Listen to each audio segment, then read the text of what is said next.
Thank you, everybody. Just in case. I will start by introducing the people around this table, one by one, starting by the person who's next to me, Eskil Vogt, who's a screenwriter for, I think, all of Joachim Trier's, at least feature films. Short films as well. Yeah. Short films as well. Oh, okay. Yeah. And who is also, I might add, film director. And remember The Innocents 3 or 4 years ago that we discovered in Cannes. Stellan Skarsgard, who, well, I won't introduce him. It would take the whole duration of this press conference. But let's remember that we discovered him in Cannes in Lars von Trier's films. And, well, he's got an international career, of course, from Spielberg to Gus Van Sant to Mamma Mia. But here, for us Cannes people, he's associated with Lars von Trier. Inga Ipsdotter Lilias is the new face for us, and I think she's the revelation of this film. And, well, I hope she will tell us more about it.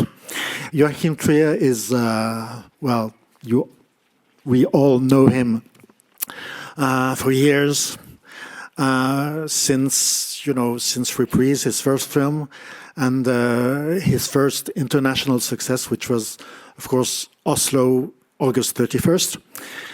Many features films since, and one remarkable documentary co-directed by his brother about Edvard Munch, Renata Heinzwe, that we discovered in a film that was not very aptly called The Worst Person in the World, for which she won, of course, the Best Actress award here in Cannes. And since then, we've also seen her in last year's Camarador, Armand, directed by Avdan Ullman Tøndel. And Elle Fanning. Well, Elle Fanning has, I think, a long history with the Cannes Film Festival. The first film here where we discovered her won the Best Director award. You might not remember it. It was Babel, where she played the daughter of Brad Pitt and Kate Blanchett.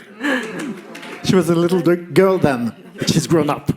And we've seen her in many films, including, well, unlike the character in Sentimental Value, she's led a very auteurist career.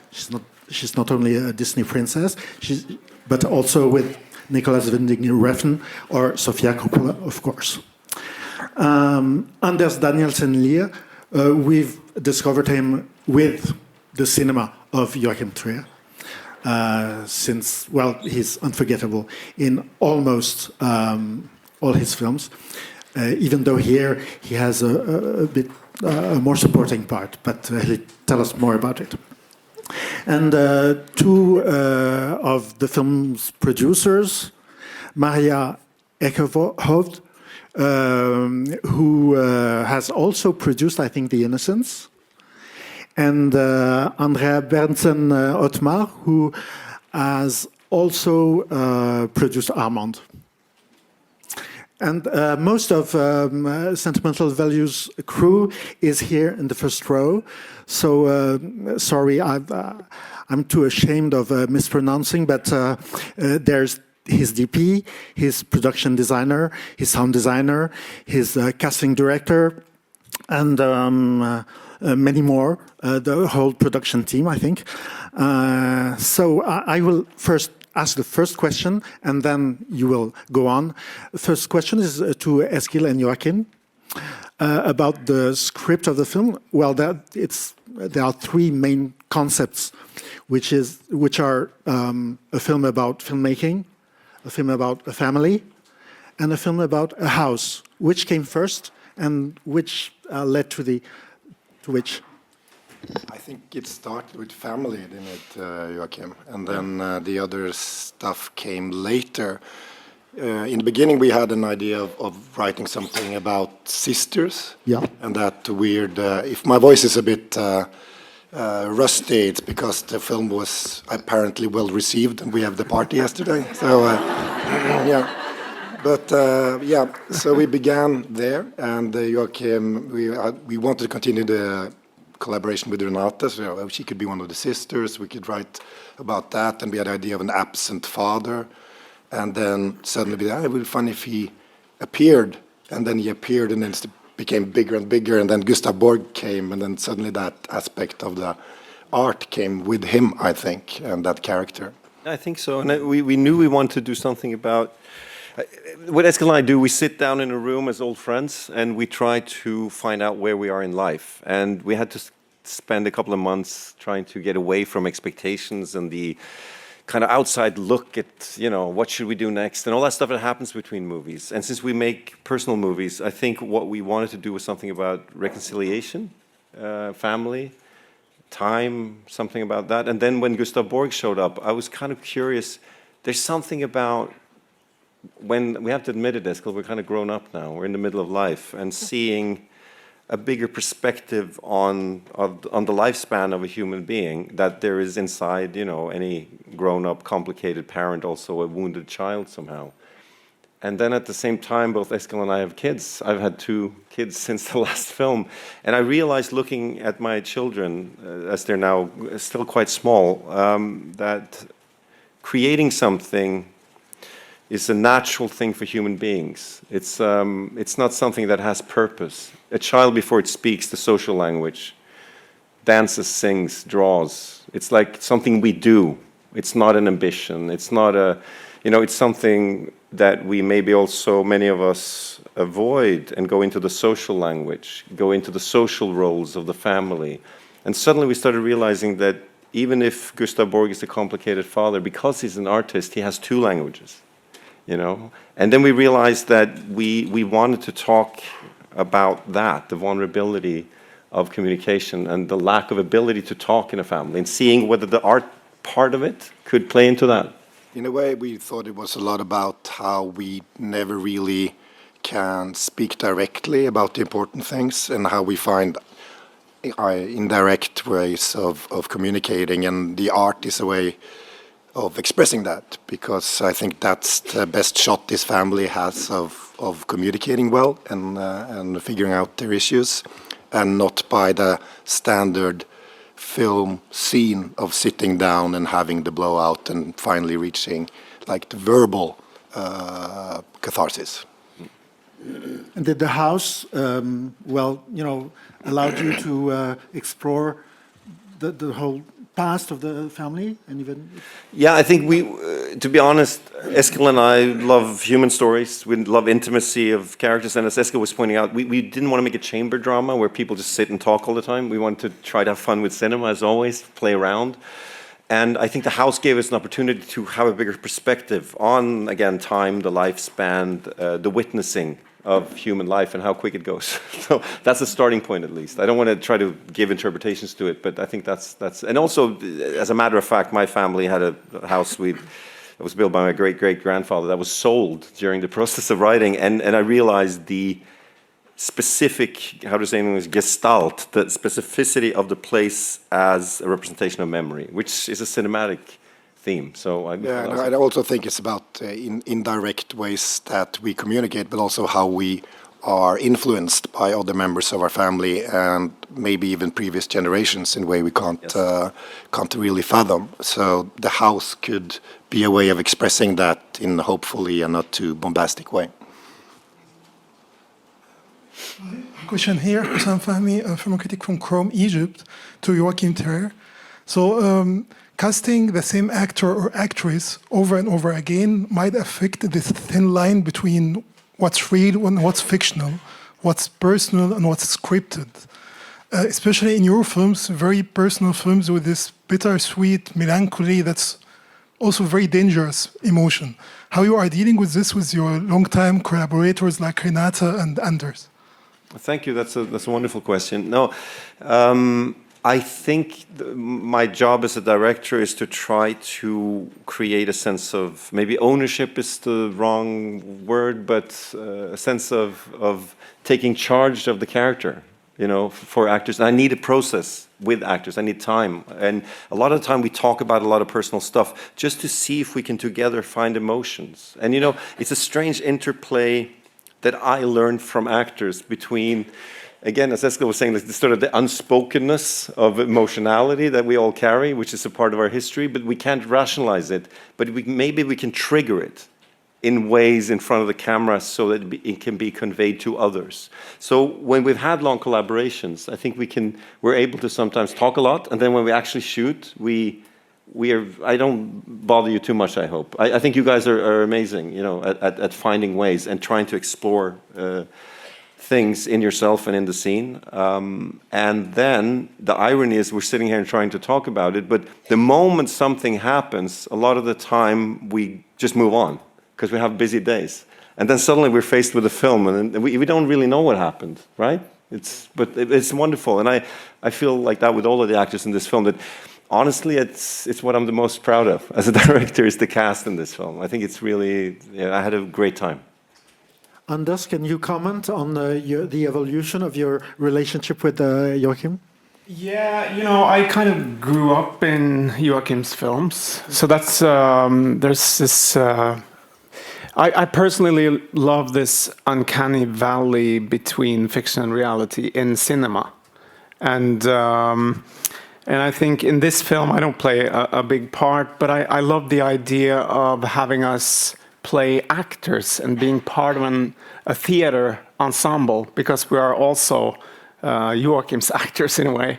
So there's a blend there between your filmography, all our experiences together, and me and Renate's relationship as actors in real life. And there's also some kind of reference to the characters we played in The Worst Person in the World somehow, like Axel resurrected from the dead or something. So I believe in you know, strong directors' visions and universes, and it's just a huge privilege to be a part of it. Renate, can you comment on the evolution of your parts in the two films? Yeah, I did. I worked with Joachim in Oslo 31st of August, where I only had this one line, "Let's go to the party." And Joachim was so amazed by the... No, that's delivered in the... Yeah. No, but I feel all of us three were kind of on that set, even though I was a very small part of it. We kind of met there, and you guys saw something in me, and I also felt really that that was my first thing I did on a film ever, and it was so special, and I thought that was what filmmaking was supposed to be, and everything after would be like that, but it never was. Joachim really has an ability to create an atmosphere on set that is so easy for us and so easy for these little moments to appear, and also like based on a really, really good script where Eskil and Joachim are so wise and so smart and has so deep insight in human psychology, but they tell it without judgment and so much care and love for these characters. So to be able to have that platform where it's so easy for things to appear, real things to appear, it takes immense work to get there. And I feel that's really the biggest strength of Joachim, and it's no one like him. So yeah. Let's go on with the actors. The two newcomers in Joachim's cinema are Elle and Inga. Can you tell us what's your memory of your first meeting with Joachim, and what kind of a director's actor is he? Well, I think everyone, I was such a fan of The Worst Person in the World, and you know, you kind of dream up a bucket list or kind of think of directors that you would love to work with, and Joachim was on that list, on my list for sure. So I was in New York, and I got this kind of script in my email, and heard that Joachim was considering me possibly for this part, the part of Rachel Kemp. And once I read the script, I was completely floored. Like, you do not come by scripts like that are so moving and nuanced. And I read it so quickly. Everyone can always tell when I'm like, if I read something really fast, that means I'm really excited.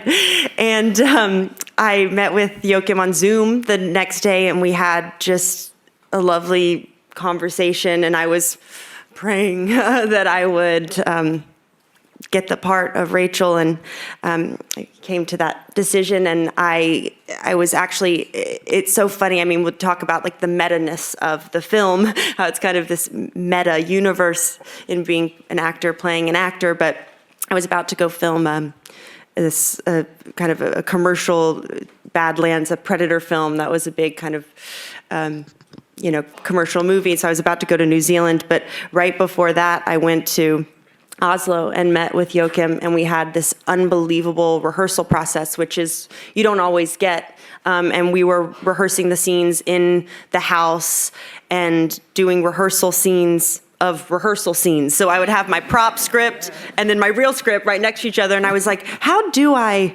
annotate my scripts? Let me try to bring that in. And we worked with the props to make that right. And then we did, rehearse with the cast, and had so many conversations, like in-depth conversations of who we wanted Rachel to be. And it's this whole experience, what Joachim, like what Renato was saying, of the environment he creates is such a safe space to just be open. And he is there looking at you and seeing you and right next to the camera and just getting things out of you that you didn't even know were inside of yourself. It's like you're surprising yourself every day. And so it was unbelievably creatively fulfilling. So, yeah. Inga, can we have a word about your first meeting and the casting process? Yes. Closer to the mic, please. Sorry. I think the first meeting was the second audition, and we had a conversation before we did the test with Renate, and we just had this half an hour conversation where I just immediately felt like I met someone who understood me immediately and who I understood and felt at home with and comfortable with, which is so important for an actor. I think it's essential for me, at least. And that just kept on going, I think. And then we did the audition, and it was like playing with a child. So almost, it was so much fun, and he was so alive and present, and I just felt special and respected in a very good way. Yeah.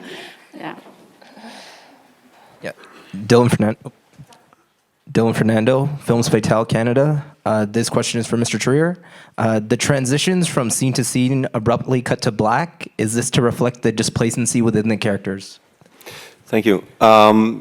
It's not, I think this film, every time we do something, Eskil and I, we want to, and this continues very much with Olivier Bouguer-Coté, our editor, as well, which kind of helps us figure out ultimately what the film will be.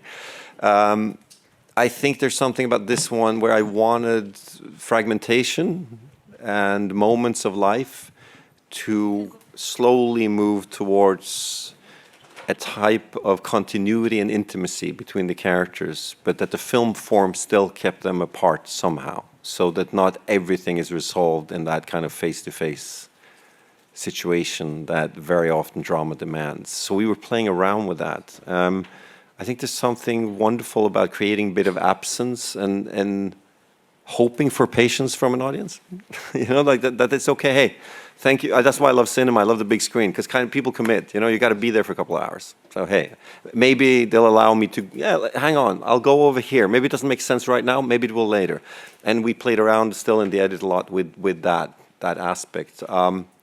There's something about chapters, and I think there's something about us being music fans, a lot of the group, actually, not only Eskil and me, but many of us, and always feeling that you want to make a hit record, like an album, and you want all the songs to be good. You know, you don't want any of them to be kind of ones you skip. I grew up with vinyl, you know, I'm an old dude. So we're trying to think about a dramaturgy where the overall plot structure isn't really the aim. It's more about human moments. So I don't know if that answers your questions completely, but we discussed dramaturgy at length. I think that dramaturgy in terms of your temperament of dealing with time is one of the main aesthetic choices you do as filmmakers. So this is what we did this time. I just remember that Stellan is also on this table and didn't speak at all about your meeting with Joachim. And you never asked. No, I'm asking now. Well, it was. I've seen his films, and I felt, well, when is he going to call me?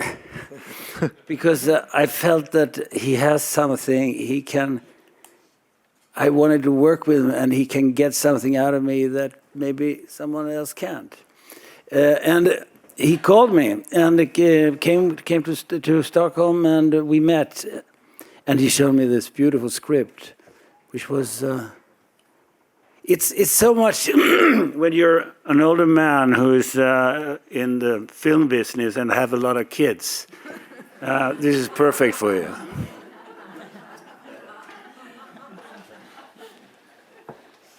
Hi. Hello? On?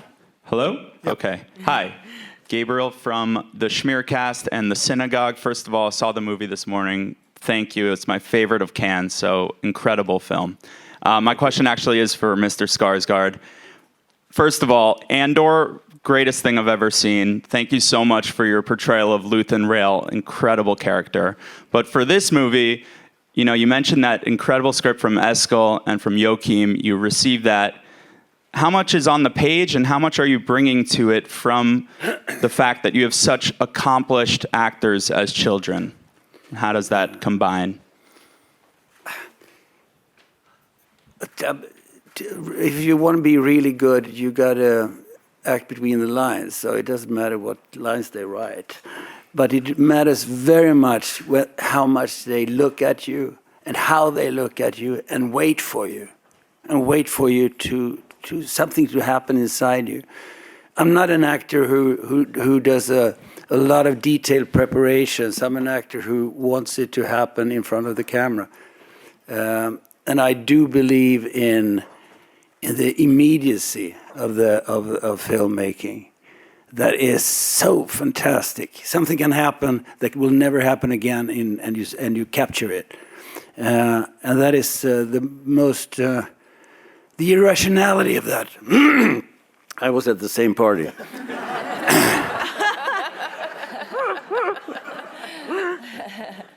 The irrationality of that moment is very much live to me, and to make a two-dimensional picture become alive, it has to be, in a way, totally irrational. Can you tell us about a specific moment during this shoot where this happened, this process? Oh, well, it happens all the time. Yeah, I mean, he Lars von Trier. I've only been with Triers here, you know. We know. And there are some things I'm not going to say at this table now. Well, it happens all the time because when you work with Joachim, you see him see you, and you feel comfortable and you feel safe, and. It's not a sort of moments when something happens. It's a continuous, everlasting, wonderful thing. Hello, Freddy Friedlander from Ámbito, Ana Salallena from Argentina. My question is for Elle Fanning.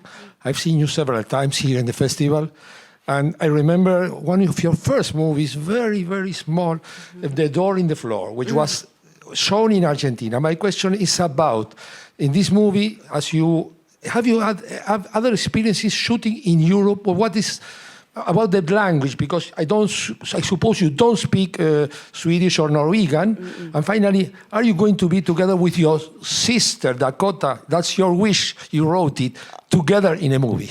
Yes. Well, Congratulations. didn't you hear my Norwegian accent? It was like So good. no.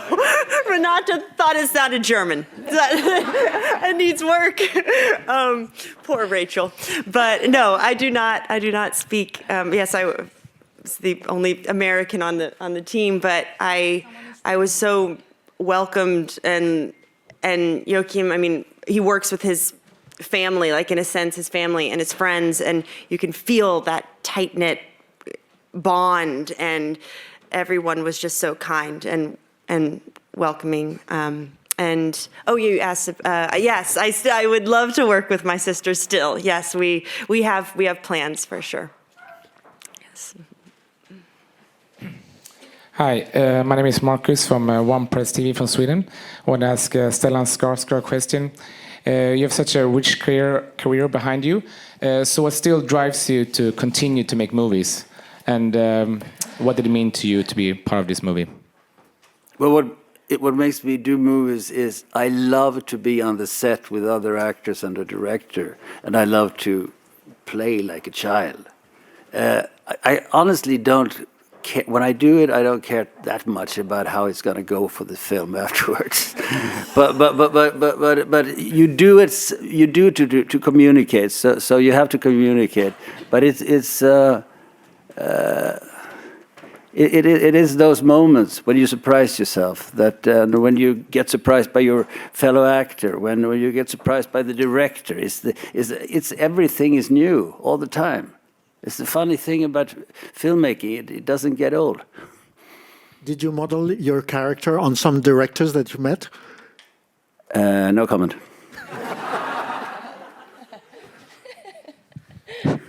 Hello, everyone. I'm Diana Martirosyan from Regional Post, Armenia. I'm an official distributor and promoter of The Worst Person in the World, I guess, in Armenia. I loved it so much, and this one is also, I guess, giving me the same vibe, more or less, but in a more family way.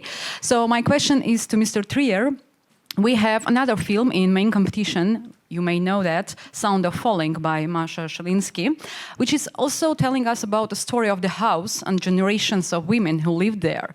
So I was thinking about it yesterday when I watched your film. Is it a kind of reflection on women and the place they were born and raised? What do you think? What's common, and what, like you're nodding to her film, and her film is nodding to yours somehow. What do you think about it? Thank you. I've heard about this film, supposedly wonderful German film. I have not seen it. I just arrived 2 days ago. I look forward to seeing it. Isn't it great if films communicate with each other? I hope. I hope we, by coincidence, didn't come up with exactly the same film. I think that's humanly impossible, so I look forward to it. No, you asked about it in a gendered sense. Women, yeah. I think men live in houses too, and we feel things. I think all people do. No, I'm just trying to figure out how to answer that. It's a good question. How does it affect us? No, I mean, to go like via the old classical sort of the feminist route of Marguerite Duras, who said that that very often the male narrative that's popularized by Western culture through centuries is about action and the man being out and doing missions. And if you put a man in a house, he seems to be in despair. If you put a woman in a house, it seems like domestic bliss, you know. And I think culture has moved past that. I'm very fortunate and happy to say. But to turn it around, I think I'm very inspired by Marguerite Duras and Céline Sciamma and Mia Hansen-Løve and people that make tender and beautiful and close things, regardless of whether they're, you know, what gender they are. But there is historically in literature, a kind of an emotionality that I've felt close to as a man, and I know Eskil do as well. And we talked about that a lot, that all our films are also about men that are emotional and that try to integrate emotion or struggle with that as a cultural phenomenon, as a psychological phenomenon. And, you know, doing this film, I was a little bit shy because we come from kind of a punk background, Eskil and I, you know, and we were counterculture, and we didn't want to make zombie movies and stuff, but we realized through the films we've made that we've grown older and that the world is a tough place, and maybe we need, to be vulnerable and show characters that are vulnerable, men and women and everyone else. So I kind of came to the conclusion that, I don't know, tenderness is the new punk. For me, it's, you know what I mean? It's like, for me it is. It's what I need right now. I need to believe that we can see the other. I need to believe that there is a sense of reconciliation, that polarization and anger and machismo isn't the only way forward here. So anyway, not to make any grand statement about that, but that's where we're coming from with this one. So I don't know if that answered anything about the German film. Let's pick it up when I see it. It sounds marvelous. I look forward to it. Yeah. This way, guys. I'm Cristina Ibanez. I'm from Sensacine, Mexico. So I have a question for Stellan. Throughout your career, you've played such a wide range of characters. So looking back, is there a role moment that shaped you the most as an actor or even as a person? And for Joachim, what do you think about Elle's T-shirt? What do you think to be such a reference to a new generation? Thank you so much. Did I quickly answer that first? Yeah. I was stoked that you made that. No, Charlie XCX did a little hello to us, and we are super grateful. I love her music. She's awesome. And I know Elle's a fan too. So anyway, the problem is I've been working so much for the last 3 years, I don't even know what a Joachim Trier summer is anymore. But I'll try to have one as well. So. And I can answer very quickly that there's no specific role that has made me the way I am, but they have all contributed. Even the bad films I've learned from. Hi, Lina Bassi from Ukraine. Congratulations on your film. I didn't want it to end it.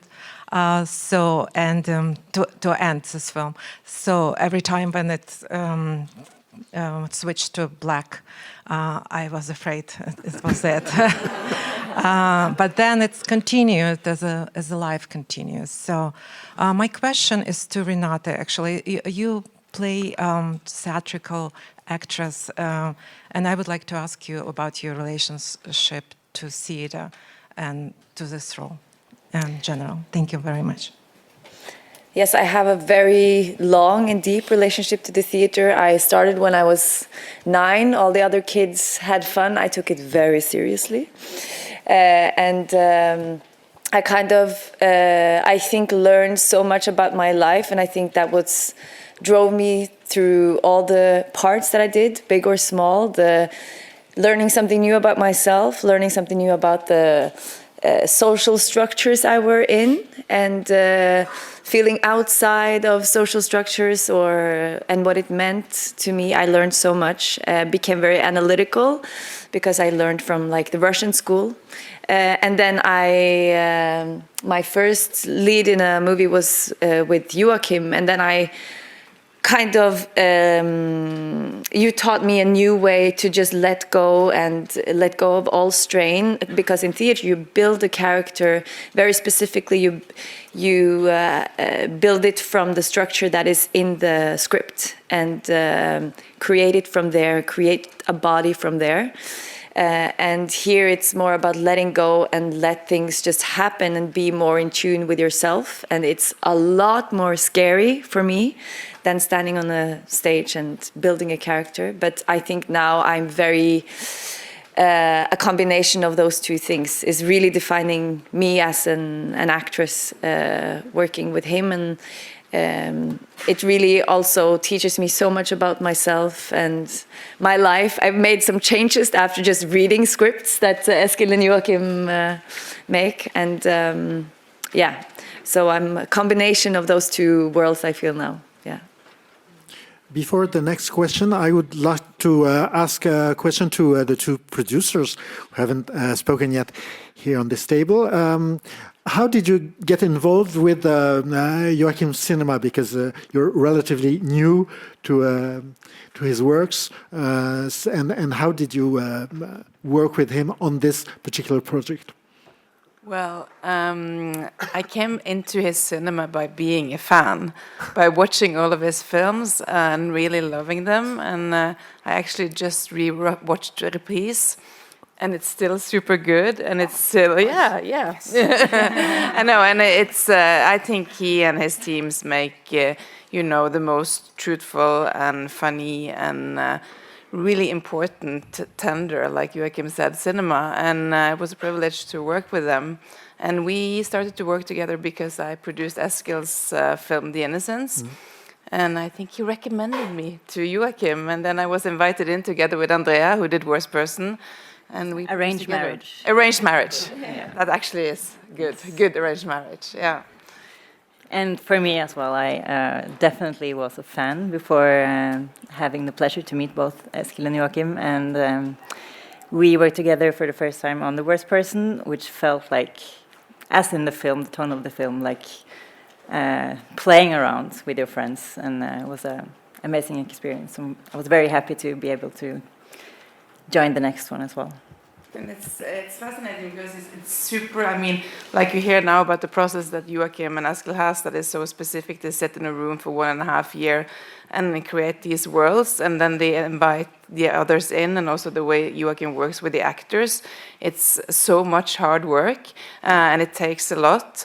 But then he's so generous in inviting people in, and like all of the people sitting here, and Olivier, Gisle, Jules, who have been working with Joachim from the start. It's so special, and we are actually more than 100 people coming from Norway together with Joachim to celebrate the film here. So it's really that family feeling. Hi, Joachim and Renat. I'm a psychologist. I do cinema therapy. So I really often use your movies because of the relationships. And I just want to ask you about your experience, your personal thing. What's yours in this story, and what did you learn about yourselves during this trip? Because I feel that Oslo is more like drifting, feeling of drifting, and here you come to the past, to the family, and maybe you're on the ground more, something like that. I'm just asking. Yeah, that was for me first, right? Yeah, thank you. What do we learn? It's trying to find that space of sort of an unconscious approach where you find the ideas to be questions that keep triggering you throughout the several years you work on a project. And many of them come from personal places, but you strangely transform it into fiction and thereby see it as another than yourself through the characters and through the process of collaboration. So it's very satisfying, but then you get these shocks once in a while where you realize what you're really making a film about in yourself. And I think that's what actors go through, and writers, and everyone that works on the film. Suddenly you have and on this one, I don't think there's anyone who's worked close to me on it that hasn't had some sort of very personal connection, because it's about very fundamental stuff.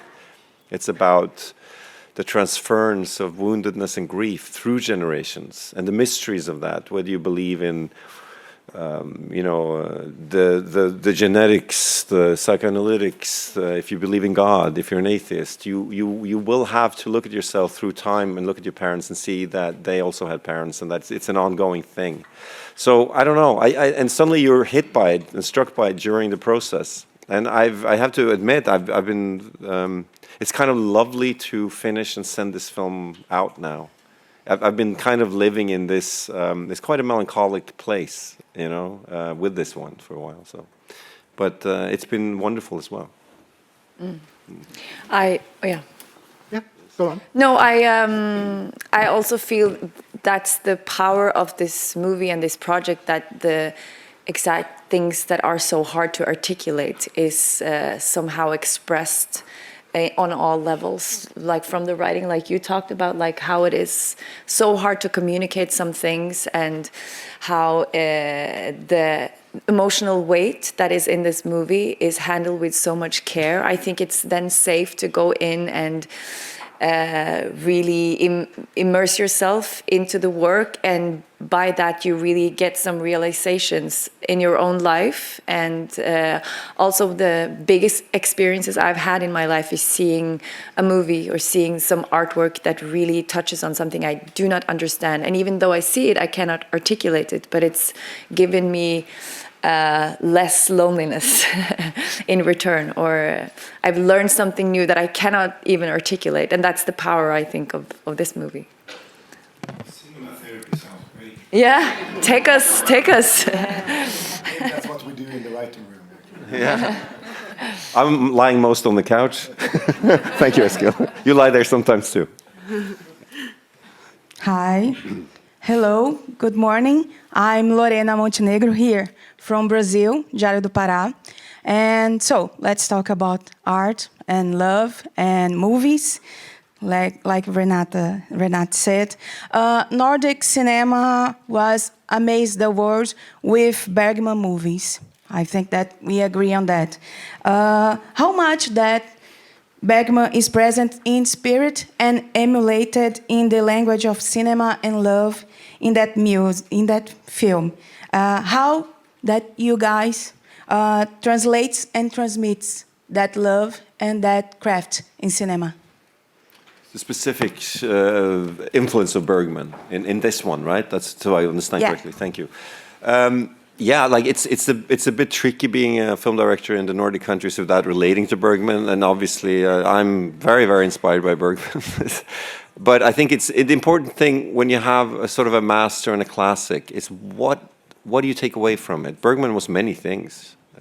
What I've taken away from it is the extreme kind of aggressive intimacy of the close-ups in his movies. That's really inspired me. I find that the question of being so close to someone as you are as a viewer when you see those intense, intimate close-ups, you release your gaze from the social. When you look at someone in a conversation, you can't look at them like you can in cinema. You're not allowed to stare that way. It's brutal, it's inhuman almost. But Bergman taught us that looking at someone very closely, you can both play with the empathy and identification, which is a cinematic thing that's at play, yet the mystery of the other, that I can never reach you quite as you can't reach yourself. That thing in Bergman is an ongoing thing that I feel in many of his films. So I'm not ashamed of close-ups anymore. You know, I think we learned from him, and many, many other things. But I'll leave it at that. But we haven't consciously, you know, about our narrative. And it's occurred to me now. Yeah, we're in the theater. He came from the theater. I know anything about theater. These people had to teach me, and other friends how to. You know, we had great theater directors helping us with this and stuff. So I don't have that background, but yeah. I'm sure in another film we could talk about another aspect of Bergman, but you know, of course, he's inspiring and important to keep watching. Hello. The last hi. question. Last Hi. question. I'm sorry. Yeah. Hi, Helen Barlow from Australia. Hi, Elle. I used to speak to you all the time when you were young, and you've grown up, but you still look very youthful. I'm just wondering if you sometimes find it are offered too many roles that aren't very mature, and I think this role is very mature, and your character makes a very mature decision. Have you had to make those kind of? Could you comment on that? And have you had to make decisions about your own career because you've thought the role was wrong and you still would have loved to have done it? Right. Well, it's interesting. I mean, yeah, I guess been acting since I was very young, and you can't help what you necessarily look like, but I think as I've gotten, you know, older now, yes, I mean, the world opens up and you are offered more roles, and this was just, I got very lucky with this one that I got to be in it. Well, yeah, I guess I've never been in the same position as Rachel, because I don't think I've haven't gotten so far down the road with the project before, but I've definitely read, you know, a script, and I was offered one character in the script, and once I read it, I thought, gosh, I'm just not right for her. Maybe I like this, you know, maybe this other character's better, and I've done that before. And I've definitely, you know, not done things because I didn't think that I was quite right for it, or, you know, not ready yet for that, or things. I'm very instinctual and go by the gut, and I think it's a beautiful decision that Rachel makes, and I love that she's not Nora's rival. Like, she's not there for jealousy, or there's not a rivalry on, you know, on Rachel's side, because I think so often, you know, actresses can be pitted against each other, and she kind of quickly, she's a very smart girl and very curious, and picks up on, okay, I'm stuck in this family drama that I didn't really, didn't think I was going to get mixed up in, and decides to say no, which is a really hard thing to do. And so she kind of grows in her autonomy, and I've, myself have definitely grown in my autonomy and speaking up through the years in this business. Good to see you. I remember you. Thanks very much, everyone. I'm sorry we have to end here.